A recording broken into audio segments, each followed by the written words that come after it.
Sumalpok ang isang truck sa concrete barrier ng NLEX na nagdulot ng masikip na daloy ng trapiko. Natagpuan naman sa Quezon Province ang bangkay ng isang Hapon sa loob ng kanyang bahay. Pasadaan natin ang mga balita sa probinsya sa report na ito.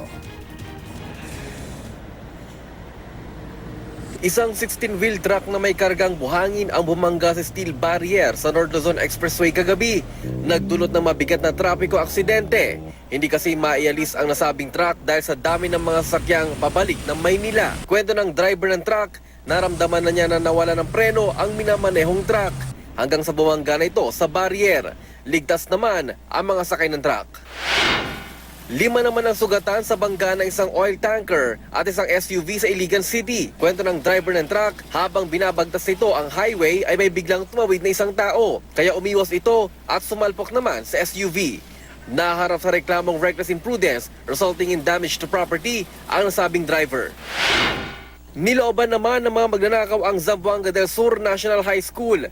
Natagpuan ng sira ang mga padlock ng ilang kwarto ng paaralan. Natangay ng magnanakaw ang ilang baril na ginagamit ng criminology students.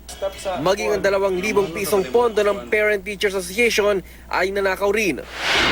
Natagpuan naman ang naagnas na bangkay ng isang Hapon sa Tangkawayan, Quezon. Ayon sa mga kapitbahay ng biktima, ilang araw na nilang hindi nakitang lumabas ang biktima sa bahay nito. Nadiskubre lang napatay na pala ang lalaki dahil sa mabahong amoy mula sa bahay nito. Nag-isa lang umano ito sa bahay at walang kasamang pamilya. Patuloy ang investigasyon ng otoridad para matukoy ang dahilan ng pagkapatay ng naturang Japanese national. Para sa unang balita, Haji Rieta reporting.